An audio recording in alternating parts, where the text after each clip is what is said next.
안녕하세요. 오늘도 사연살롱을 찾아주셔서 감사합니다. 얼마 전 시원하게 파운 통보를 날린 30대 초반 여성이에요. 혹시 호의를 계속 베풀면 호구 취급을 당한다는 말 들어보셨나요? 제가 딱 그런 경우를 당했어요.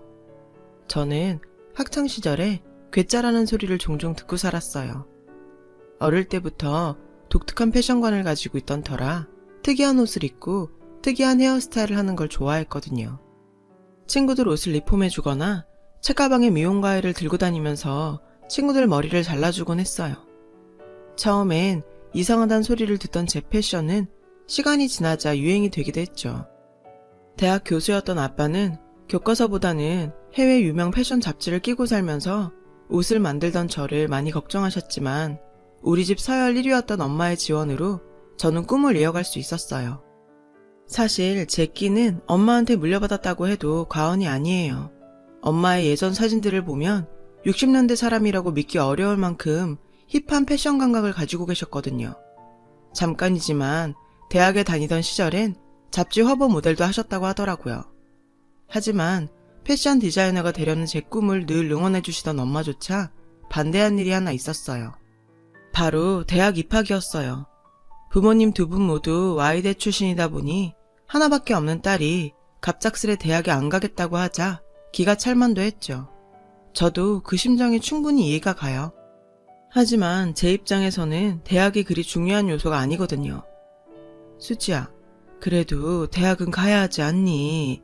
패션 디자인과나 의류학과에 가서 전문적으로 배우면 좋잖아. 엄마는 대학만이 가르쳐줄 수 있는 것들이 있다며 패션 관련 학과에 진학하기를 원하셨어요. 저도 대학 생각을 안 한 건 아니었어요. 대학에서 전문적인 교육을 받으면 기술 못지않게 이론적인 부분도 채울 수 있을 거라고 생각하니까요. 하지만 반면에 그런 정형화된 교육에 저만의 개성을 가두고 싶지 않다는 생각이 더 컸죠. 그래서 고2 때부터 제가 리폼한 옷들을 팔기 시작했고 제 옷을 좋아하는 분들도 많이 생겨서 제 이름을 건 카페도 운영하게 되었어요. 이런 제 모습에 부모님께서도 두 손을 드셨고 제 꿈을 허락해 주셨고요. 저는 졸업과 동시에 사무실을 얻어 제가 직접 디자인한 옷을 파는 쇼핑몰을 오픈했어요. 사실 첫 술에 배부를 거라는 생각은 안 했지만 거의 2년간 재료값도 못 건질 정도로 적자를 면치 못했죠. 하지만 그런 과정조차 제 꿈에 한 발 다가가기 위한 밑거름이라고 생각했어요. 이후 열심히 매진한 결과 오픈 3년 만에 제가 만든 이브닝 드레스가 소위 말하는 대박을 치게 되었지 뭐예요. 그 덕에 제 쇼핑몰은 화려하고 특이한 디자인을 선호하는 여성분들 사이에서 제대로 입소문을 타게 되었고요. 불과 얼마 전만 해도 하루 한두 건에 그치던 주문이 신상만 출시했다 하면 완판이 되는 통에 함께 일할 직원도 많이 뽑게 되면서 25이라는 어린 나이에 15명의 직원을 둔 쇼핑몰 CEO가 되었어요. 성공 가도를 달리는 저에게 걸림돌은 없었죠. 이후 5년간은 정말 미친 듯이 일만 했어요. 밥 먹으면서도 옷을 생각하고 심지어 화장실에도 노트를 들고 들어가 아이디어 스케치를 할 정도였거든요. 저는 20대 내내 패션에 미쳐 있었고 패션 위크 참석차 출장 가는 걸 제외하면 개인적으로 여행 한번 못 가보고 제대로 된 연애 한번 못하며 30대를 맞이하게 되었어요. 그래도 크게 후회는 없었죠. 물론 주변에선 소개팅을 주선하겠다는 사람도 많았어요. 제가 거부를 했을 뿐이죠. 20대 때는 그저 일하는 게 즐거워서 남자 만날 생각조차 안 했으니까요. 하지만 나이대 앞자리가 바뀌자 그제야 주변을 돌아보게 되더라고요. 저와 동갑내기 직원은 벌써 두 아이의 엄마가 되었고 학창시절 동창들 SNS는 온통 아기들 사진으로 도배가 되어 있더라고요. 결코 제 인생이 외롭다거나 꼭 남자가 필요했던 건 아니지만 친구들의 아이 사진을 보니 이렇게 일만 하다가는 평생 엄마 소리도 못 들어보고 죽는 게 아닌가 하는 생각에 씁쓸해지더라고요. 그래서 그때부터 일주일에 2-3번은 소개팅에 나가 짝 찾는 노력을 했어요. 제가 눈이 높은 건 아닌데 딱히 마음에 드는 사람이 없었죠. 이건 아니다 싶던 찰나 한 남자를 만나게 되었어요. 다른 남자들하고는 뭔가 다르더라고요. 그동안 소개팅으로 만난 남자들 중에서 가장 평범한 남자였지만 이상하게도 그런 점이 마음에 들었어요. 사실 그동안 소개팅 상대들은 의사에 변호사에 다들 잘난 사람들이다 보니 자기 스펙을 소개하기 바빴지 제 얘기는 들으려고 하지 않았거든요. 하지만 그는 제 얘기에 귀 기울여주고 공감도 해주었죠. 20살 때부터 늘 치열한 경쟁 속에서 살아왔던 저로서는 이런 그의 포근함이 안식처처럼 느껴졌어요. 그래서 가장 별 볼 일 없던 이 남자를 선택하게 되었죠. 남자친구는 애인이자 동료, 친구 같은 사람이 되어주었어요. 우리는 그렇게 6개월가량 연애를 했고, 그러는 사이 저는 이 남자라면 함께 인생을 살아가도 좋겠다는 생각이 들어 제가 먼저 청혼을 했어요. 그리고 결혼을 약속하게 되었죠. 그때까지는 결혼을 단순히 두 사람의 사랑의 결실이라고만 생각했지 그 외의 상황은 생각하지 못했어요. 이를테면 결혼은 남자와 여자 하는 게 아닌 집안과 집안이 하는 거라는 걸요. 이 결혼을 가장 반긴 건 부모님이셨어요. 제가 일에 빠져 살다가 결혼도 못하고 혼자 쓸쓸히 늙어갈까봐 늘 걱정을 하셨거든요. 그러니 결혼하겠다는 말을 했을 때 얼마나 기쁘셨겠어요. 그렇게 결혼 준비를 하던 어느 날 저희 오프라인 매장 매니저한테서 연락이 왔어요. 대표님, 시어머니 되실 분이라고 매장에 찾아오셨는데 잠깐 와보셔야겠어요. 저는 예고도 없던 예비 시모의 방문에 급하게 매장으로 향했어요. 어머, 우리 애기 왔니? 와서 인사해라. 여기는 네 시누이다. 처음 얼굴 보지? 예비 시모는 제가 시누이를 소개했어요. 언니, 옷들이 너무 예뻐요. 저 옷 몇 벌만 선물로 주면 안 돼요? 대학생이던 예비 시누는 첫 만남부터 제게 언니 하면서 잘 따랐어요. 귀여운 막내 동생 같았죠. 그래서 원하는 옷들마다 선물로 주었죠. 저는 이때까지만 해도 이게 시작일 거라고는 생각도 못한 채 말이죠. 그 후로도 예비 시모와 신우는 수시로 저희 매장을 찾아서 옷을 챙겨갔어요. 사실 대표라고 회사 물건을 마음대로 줄 수 있는 건 아니라서 그때마다 저는 따로 결제를 해야 했죠. 그러던 어느 날 신상 점검차 매장에 방문했다가 충격적인 장면을 보게 되었어요. 매장 안에서는 저희 직원과 손님이 실랑이를 벌이고 있더라고요. 어디 저먼 따위가 까불어? 네가 이러고도 무사할 줄 알아? 여기 대표가 우리 오빠랑 결혼할 사람이야. 알고나 까불라고. 놀랍게도 그 손님은 제 예비 신우였어요. 무슨 일이에요? 언니, 저 사람 잘라버려요. 제가 무리한 걸 요구한 것도 아니고 이번에 나온 신상 하나 가져가려는데 안 된다고 그러잖아요. 딱 봐도 어처구니 없는 상황이었지만 일단 신우이를 잠깐 딴 곳으로 내보내고 매니저를 따로 불렀어요. 매니저는 잠시 망설이는 듯 하더니 얘기를 하더군요. 들어보니 이번이 처음이 아니었어요. 수시로 매장에 오셔서 직원들한테도 함부로 대하시고 올 때마다 돈도 안 내고 신상을 빼가시니까 좀 곤란해요. 대표님께 이걸 말씀드려야 하나 그동안 고민 많았어요. 아무리 결혼할 사람 동생이라고 해도 제품을 마음대로 가져가는 것도 모자라 직원들한테 무리하게 군다는 얘기까지 들으니 정말 참을 수가 없더라고요.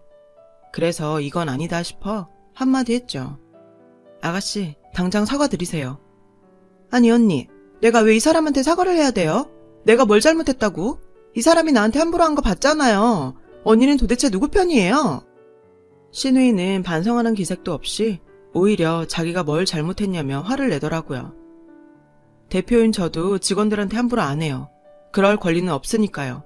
이번 일은 그냥 못 넘어가겠네요. 저희 단호한 태도에 신우이는 당황한 표정이었어요. 마지못해 담당 직원한테 사과를 하고는 쌩 하고 가버렸어요. 여동생을 통해 그 소식을 전해들은 남자친구는 뜻밖의 반응을 보였어요. 자기야, 오늘 현아한테 뭐라 그랬어? 얘기 들어보니 매장에서 신상 구경하고 있는데 자기가 막 뭐라고 했다던데? 한 사람 입만 거쳐도 완전 다른 얘기가 된다더니 그 말이 맞더라고요. 도대체 집에 가서 지 오빠한테 뭐라고 했길래 얘기가 이렇게 와전이 됐는지 정말 기가 막혔어요. 그래서 확실히 하고 넘어가야 나중에 탈이 없을 것 같아 상황 설명을 했어요. 아가씨가 각색을 많이 했네. 아가씨가 우리 직원들한테 무리하게 굴길래 손윗사람으로 따끔하게 한마디 한 것뿐이야. 형철 씨도 그 장면 봤으면 나랑 같았을 거야. 아무리 그래도 그렇지. 다 큰 애를 그 사람 많은 데서 혼내면 어떡해? 지금 집에서 울고불고 난리야. 그 일로 엄마도 화 많이 나셨고. 별일도 아닌데 왜 일을 키워? 불과 얼마 전까지만 해도 내 얘기라면 팥으로 매주를 쓴다고 해도 믿었던 사람이 제 말은 들은 채 만 채 자기 동생 얘기만 믿는 듯한 모습에 저는 서운했어요. 그리고 잠시 뒤 예비 시모한테 전화가 왔어요. 얘, 도대체 애한테 뭐라고 했길래 애가 이렇게 우는 거니? 시누이한테 옷 한 벌 주는 게 그렇게 아까웠니? 결혼 전부터 이렇게 시누이 구박하는 거 보니 몇 년 살면 아주 나도 구박하겠구나? 속에서는 천불이 났지만 결혼 앞두고 예비 시어머니랑 싸우고 싶지 않아서 저는 한 발 물러섰어요. 이때 처음으로 이 결혼을 해야 하나 고민했던 것 같아요. 제 마음이 이렇게 혼란스러웠던과 달리 시간은 흘러갔어요. 그리고 결혼식까지 40일 남은 시점에 사건이 터지게 됐죠. 제가 파혼을 선택하게 된 결정적인 사건이요. 그날은 결혼 전 마지막으로 맞는 아빠 생신이었어요. 부모님과 함께 집에서 밥을 먹고 있는데 엄마가 제게 할 말이 있는 듯 눈치를 살피셨어요. 그러다 힘들게 입을 떼셨죠. 수지야, 내가 이 말을 해야 하나 말아야 하나 고민 많이 했는데 말이야. 요전에 사부인께서 우리 병원에서 임플란트 하셨잖아. 근데 아직 결제를 안 하셨더라고. 뭐? 바빠서 깜빡하셨나 보네. 내가 이따 전화해볼게. 임플란트를 알아보시던 예비 시모에게 저는 저희 엄마가 운영하시는 치과를 소개해드렸어요. 하지만 할인을 많이 해드리겠다고 했지 공짜로 해준다는 말은 결코 한 적이 없었거든요. 그런데 아직도 결제를 안 하셨다고 하니까 지난번 아가씨 일도 그렇고 좀 찜찜하더라고요. 어머님, 제가 여쭤볼 게 있는데요. 저희 엄마 치과에서 임플란트 시술 받고 계시잖아요. 그거 결제가 한 번도 안 되었다고 해서요. 혹시 잊으셨나 해서요. 그런데 돌아온 예비 시모의 대답은 정말 황당하게 그지 없었어요. 어머, 네가 사돈이 하는 치과라고 소개해 주길래 공짜로 해주는 줄 알았지. 그걸 돈 받을 생각이었니? 참나, 부자가 더 한다고 하더니 그게 몇 푼이나 된다고 돈 받겠다고 그러니? 순간 너무 화가 나서 한마디 하려는데 옆에 있던 엄마가 제 손을 잡으시며 저를 말리셨어요. 됐다, 그만해. 사돈이 오해하셨나 보네. 그냥 선물로 해드린 걸로 치지 뭐. 엄마는 괜찮다며 저를 달래셨지만 저는 이건 아니다 싶었어요. 정말 해도 너무하잖아요. 그래요, 임플란트 해드릴 수 있어요. 하지만 저한테 상의는 제대로 하셨어야 하는 거 아닌가요? 시누이는 제 매장에 와서 마음대로 옷을 집어가지 않나. 시어머니는 제 엄마 치과에서 공짜로 이빨을 하지 않나. 누가 보면 제가 엄청 모자라서 돈 처발라 결혼하는 줄 알겠더라니까요. 더는 참고 있을 수가 없어서 그 길로 예비시댁으로 갔어요. 예비시모는 조금 전까지 저랑 안 좋게 통화를 하고서도 아무 일 없던 것처럼 저를 보자 반갑게 말을 거셨어요. 잘 왔다. 안 그래도 혼수 문제 때문에 널 한번 부를까 했는데 마침 잘 왔어. 사부인도 바쁘실 텐데 혼수 준비하느라 얼마나 신경이 쓰이시겠니? 그래서 약소하게나마 적어봤다. 예비시모는 A4 용지 가득 빽빽하게 적힌 예단 목록을 저에게 내밀었어요. 거기 적힌 내용을 보니 정말 어처구니가 없더군요. 에르메스에 샤넬에 이건 뭐 예단 목록이 아니라 명품 컬렉션을 적어놓은 것 같더라고요. 이걸 약소하다고 하는 꼴을 보니 정말 웃음밖에 안 나왔어요. 이어진 예비시모의 말은 간신히 잡고 있던 제 이성의 끈을 완전히 끊어놨죠. 아참, 네가 살고 있는 그 강남 아파트 우리 형철이랑 공동명의로 하면 어떠니? 그래도 가장인데 면이 서야 하지 않겠어? 예비시모의 요구를 듣는 순간 머리가 띵해지더라고요. 이건 결혼하는 게 아니라 마치 제가 돈다발 싸들고 결혼을 구걸하는 것처럼 느껴져서 도저히 참을 수가 없었어요. 진짜 듣자 하니 역겨워서 도저히 못 참겠네. 어머님은 제가 이렇게까지 하면서 결혼할 호구로 보이세요? 어머, 너 지금 이게 무슨 태도니? 그럼 파혼이라도 하겠다는 거니? 말해봐, 그런 거냐고. 제 반응에 예비시모는 당황했는지 눈가가 파르르 떨렸어요. 그때였죠. 회사에서 야근한다고 저희 아빠 생신에도 참석 못한다던 남자친구가 문을 열고 튀어나왔어요. 자기야, 무슨 말이야 그게. 겨우 이런 일 가지고 파혼이라니. 야근한다더니 집에 있었냐? 그리고 겨우 이런 일? 내가 혼수 문제만 가지고 이러는 것 같아? 그게 아니라 사실은 내가 좀 피곤해서. 남자친구는 거짓말한 게 딱 걸리자 말을 얼머부렸어요. 니네 엄마랑 동생이 우리 매장 와서 맨날 옷 가져가는 거 알아 몰라? 그래도 시댁 식구니 이해하려고 했어. 근데 어떻게 예비 사돈병원에서 임플란트 한 돈도 안 낼 생각을 해? 그 말에 예비 시모는 저를 째려보더니 황당하다는 듯 말했는데요. 아까 내가 말하지 않았니? 난 네가 가보라고 해서 간 것뿐이다. 당연히 공짜로 해주는 거라고 생각했지. 사돈 될 사람한테 설마 돈 받을 거라고 생각이나 했겠니? 이 뻔뻔함은 뭐죠? 당연히 공짜라고 생각했다니 정말 기가 막혔어요. 시어머니라는 타이틀을 무슨 벼슬짐으로 생각하는 것 같았어요. 도저히 제 상식으로는 이해가 안 됐죠. 그날 분명히 얼마나 할인해드리는지 설명 다 해드렸는데 무슨 말씀이세요? 그리고 지난 3월 8일에 친구분들과 저희 매장에 오셔서 가져가신 옷은 왜 아직 결제를 안 해주세요? 매니저가 그러는데 그날 어머님이 친구분들한테 옷 한 벌씩 돌렸다면서요. 전 또 웬일로 매상 올려주러 오셨나 했더니 매니저한텐 제가 가져가라고 했다고 하셨다면서요. 제가 언제 그런 소리를 했어요? 설명 좀 해보세요. 그건 우리 엄마가 고마운 분들한테 며느리 자랑하느라고 그러신 것 같은데 그 돈을 꼭 받아야겠어? 남자친구가 한마디 하더군요. 아니 고마운 사람한테 선물할 거면 당신 돈으로 할 일이지 왜 남의 가게 물건으로 생색을 내요? 그 어머니의 그 아들 아니랄까봐 생각하는 게 똑같더라고요. 됐고 난 지금까지 당신 여동생이랑 어머님이 가져간 우리 매장 옷이랑 임플란트 시술비까지 다 받아야겠으니까 어머님도 그렇게 알아주세요. 사람이 염치가 있어야죠. 이건 뭐 별 볼 일 없는 남자 나 하나 사랑해주는 거 보고 선택했더니 내가 아니라 내 돈이랑 우리 집안 재력을 사랑했던 거였네? 내가 미쳤었지. 저런 남자가 뭐가 좋다고. 제 말에 발끈한 예비 시모는 벌개진 얼굴로 제게 쏘아붙였어요. 너 지금 우리 아들 보고 별 볼 일 없다고 했어? 기가 막혀서 정말. 솔직히 너 돈 많은 거 빼고 뭐 있니? 고졸 주제에 그깟 돈 좀 있다고 어디서 까불어 까불긴. 이래서 못 배운 애들은 티가 난다니까. 30 넘은 고졸 주제에 파혼 경력까지 추가하면 누가 널 데리고 가겠니? 지금이라도 무릎 꿇고 싹싹 빌어. 그럼 내가 이번만 용서해 줄 테니까. 아, 진짜 도저히 안 되겠더라고요. 얼씨구, 아주머니 정신 차리세요. 저랑 댁의 아들이랑 결혼업체에 한번 올려볼까요? 누가 더 점수가 높은지? 지금 제 걱정하실 때가 아니에요. 댁의 아들 걱정이나 하라고요. 지금 뭐라는 거니? 내 아들이 어때서? 네가 고등학교밖에 안 나와서 세상 물정 모르나 본데 4년제 대학 출신에 직장 생활하면서 벤츠 끌고 다니는 남자가 어디 흔하니? 니까 것하고는 비교가 안 되지. 저 나이에 자기 힘으로 저 정도 차 타는 남자 있으면 나와보라 그래. 자기 힘으로 해냈다. 벤츠를 끈다고요? 정말 웃음밖에 안 나오더군요. 에휴, 아들을 몰라도 이렇게 몰라서야. 일개 중소기업 사원이 무슨 수로 벤츠를 끌고 다니겠어요?